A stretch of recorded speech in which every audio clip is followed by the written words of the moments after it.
And good afternoon, everyone. I'm Jay Cashmere. A happy new year to everyone out there. It is January 4th. It is 4 o'clock right now.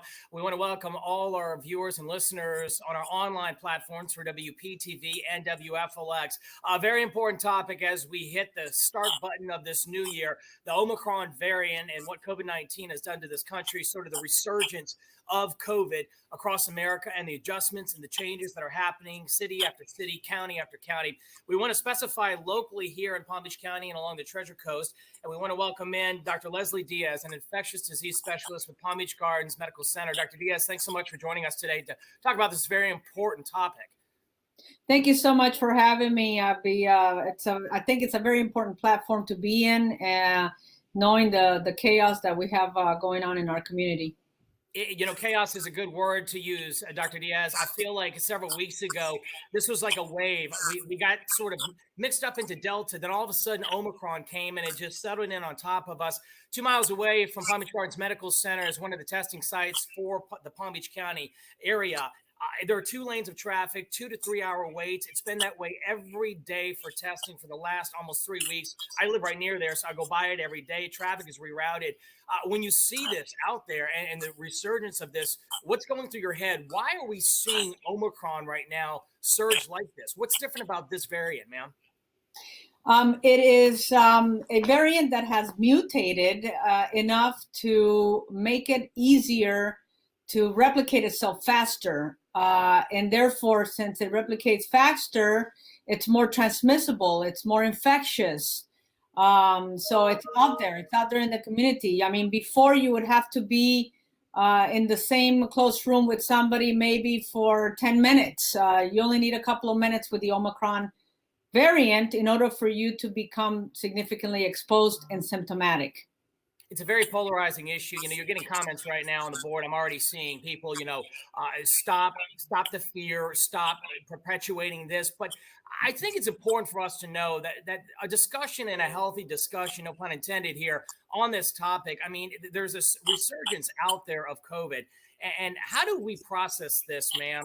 And how do you process this as an infectious disease specialist when you see this out there, when you see people who aren't vaccinated, and again, that's their choice, but you all are preaching to get vaccinated. How do you dissect all this with your patients and with people who are coming in infected with this?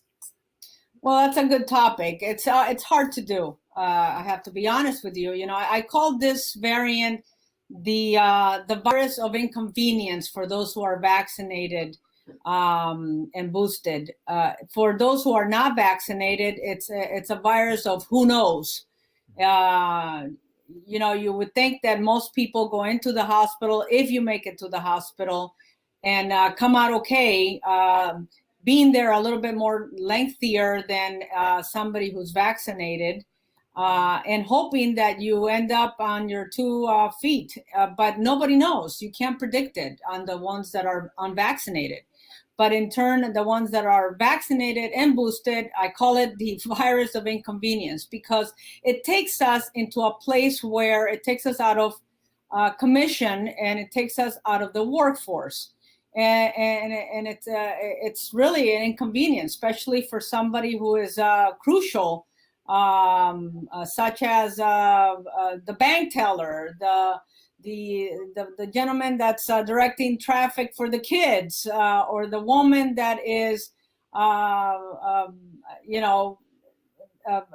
helping a psychologist, helping somebody who's depressed.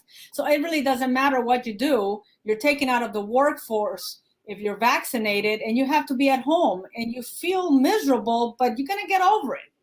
And hopefully not end up in the hospital. But for those who are not vaccinated, that's the $1 million question. Nobody knows. We hope that you're going to go home okay after a few days in the hospital, but nobody really can predict it. To those who are vaccinated, I know so many people, I've talked to so many people who have the Omicron variant or who have COVID right now, and they're dealing with those flu-like symptoms. And is that generally speaking what people are getting right now? Is just if you've been vaccinated, if you've been boosted, you will just exhibit flu-like symptoms similar to maybe what COVID had prior to a vaccination, right? That is correct. That is correct. It's just having like a really bad flu that and it varies symptoms, variable symptoms, where some people can stay home and do well with over-the-counter remedies, etc. Other people are so mild that it really, they're more annoyed than anything. But the key is that it's only mild, and even when moderate, they don't drop their oxygen, and so that's the good news about it. Marcia Gilmore, one of our commentators, one of our viewers here, commenting on what are the specific symptoms that people exhibit with Omicron. Typically, what will they see when they get this? So the most common symptoms that we have not seen before as much is sore throat. Their throat is killing them. They're hoarse. Cough is huge, and fever is huge. So those are the three main triad of symptoms that we see more often. But other variety of symptoms are GI issues, diarrhea, nausea, a lot of nausea that we're seeing more of, and headache. Headache is huge as well. So it's a little different than before. And over-the-counter medication, is that the best for the symptoms similar to the flu? That is correct. For the congestion, take a decongestant. For the generalized malaise or body aches, take Advil or Tylenol. For the fevers, the same. For cough, a cough suppressant, whether it's over-the-counter or prescribed. But those are the things that you do, yes.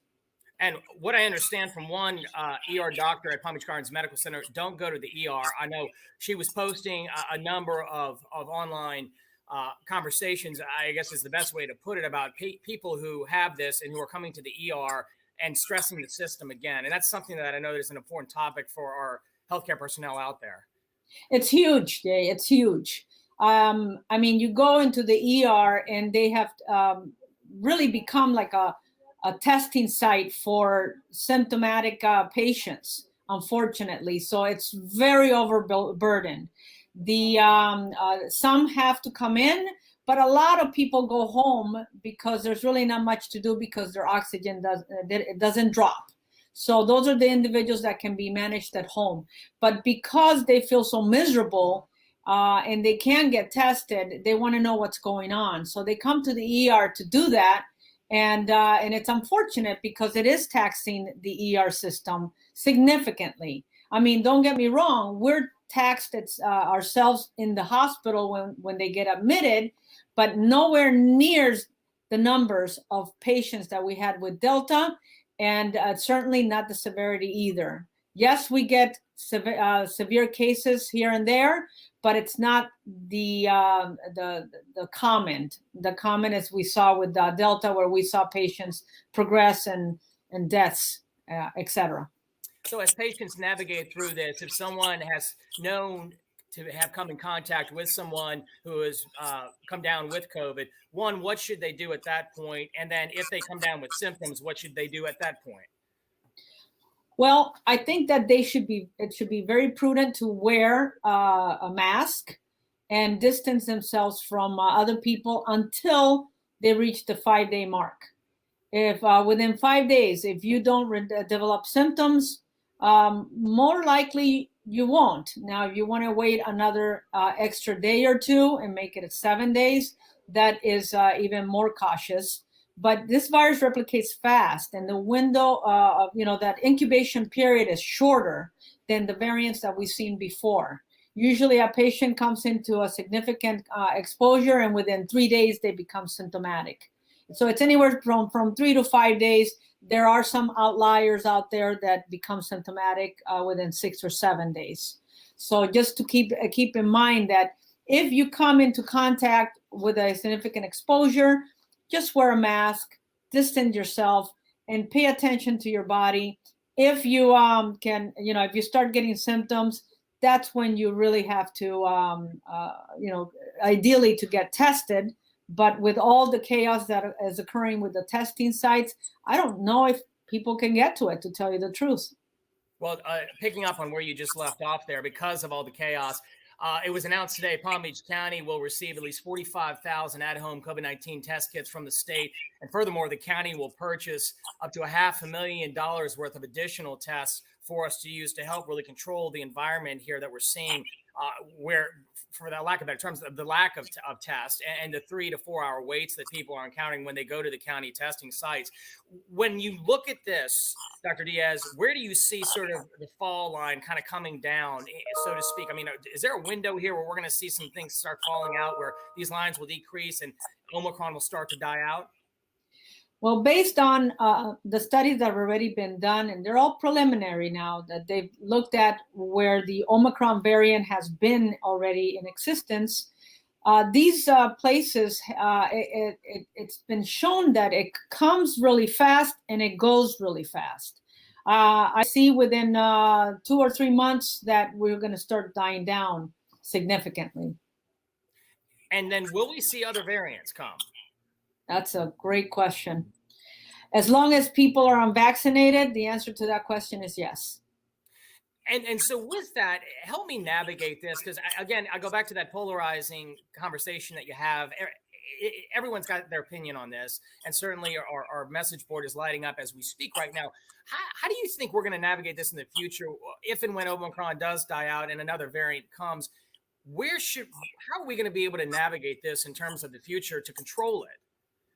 Well, I mean, you have to look at the basic concepts of science, all right? If you're not going to listen to science and you're going to listen to other things like your friends, your family, Facebook medicine, or news channels out there, if you don't, take the time to read the science, then you're never really going to be fully educated on what the basic concepts are that you need to take with you.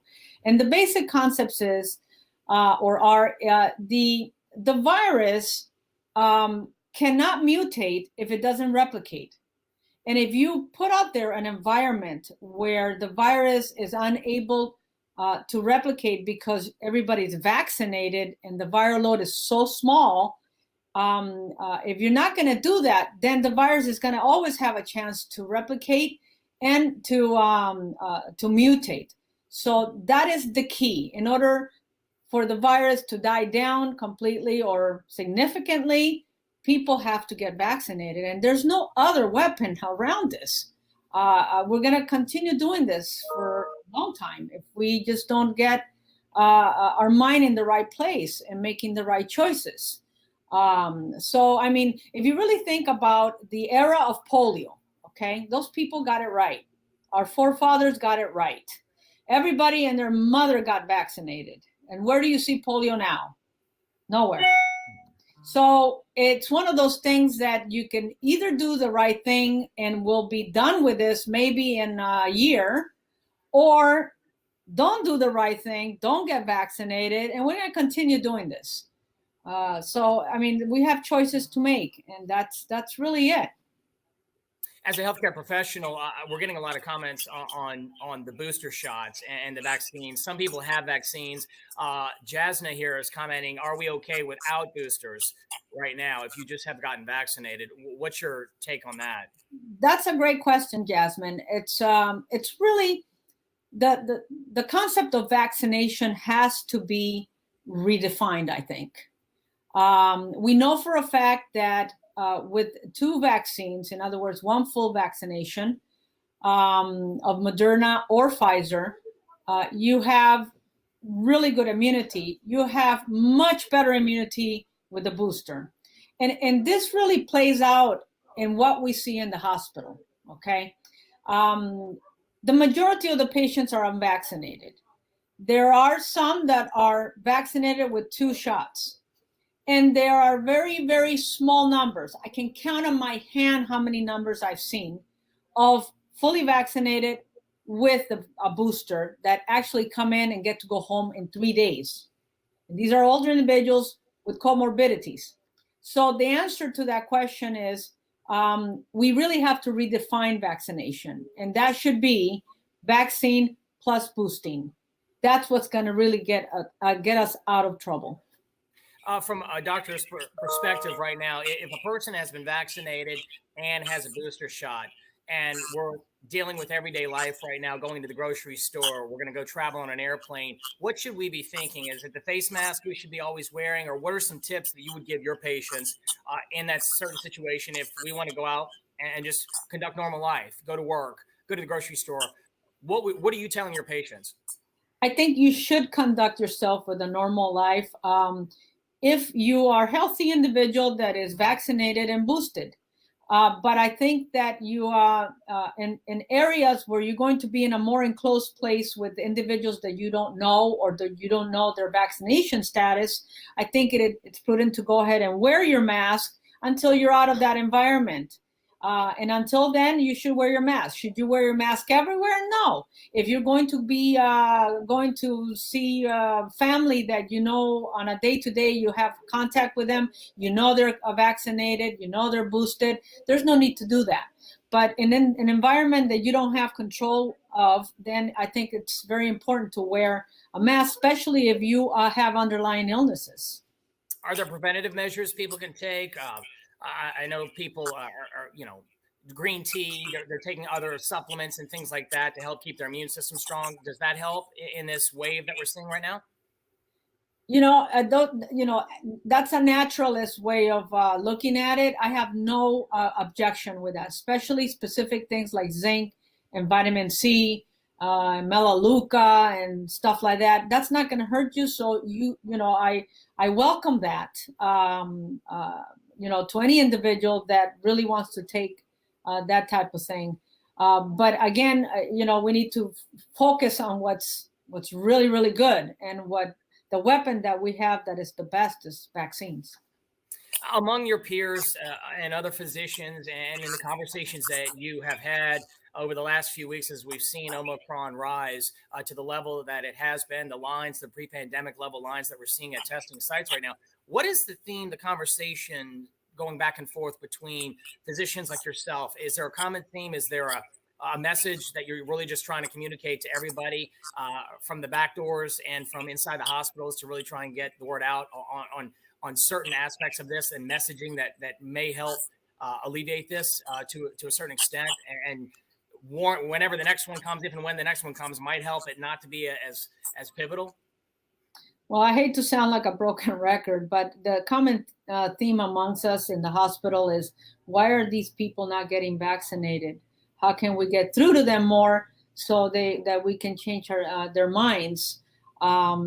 Because it's kind of like we have the tools to be able to stop this madness and we're not using it. So that's pretty much the common theme, because we're getting exhausted, to tell you the truth, in the hospital. And the doctors, the healthcare providers such as nurse practitioners, PAs, etc., and respiratory techs, we're all very much overtaxed with hours and volume of patients that we just throw our hands up and say, why are they not getting vaccinated? And so that's the common theme. And the common theme to put out there is, we have all these other things that are experimental, yet we ignore the one thing that we have the most data on. And in the history of mankind in medicine, we've never had a study that has over millions and millions of subjects that we have studied, and that's the vaccine studies. So we've never had this before. We have enough data to say it works. We haven't spoken about the monoclonal antibodies. That's been a huge topic of discussion, I know, across the state with the governor and with a lot of people. Your comments on that form of helping to combat this virus? Well, I mean, the monoclonal antibody used to work. I was a big proponent of that. I used to prescribe it all the time, and it worked beautifully. But Omicron came, and it's just not the same. We see huge numbers of breakthroughs of the Regeneron product, where patients just don't do well. Some patients even progress and do worse. And it's very scary to see that, number one. Number two, there's been a couple of patients that have come into the hospital and admitted with a severe reaction to the Regeneron product.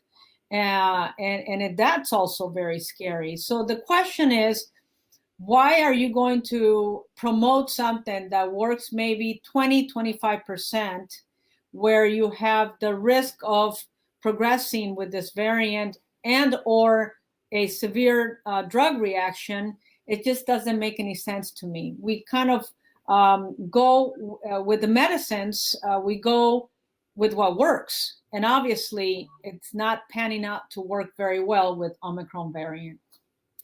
And final question here, Dr. Diaz, because I know you've got a tight schedule, and we certainly appreciate you taking some time to talk about this as this Omicron variant is raging right now. Where are we looking at when we look into the future? I know you mentioned maybe 2 to 3 months, but the hardcore numbers, I mean, are we looking at another month of testing sites being loaded to capacity with 2 to 3 hour waits? Are we looking at weeks or months of that happening right now, in your estimation? My estimation and my guess is that we're still going to see these long lines of testing, et cetera, and influx of patients into the hospital ER for another month and a half. All right, and final message I'm going to leave with you, Dr. Diaz. Since you had the platform here, I'll leave you with the final word.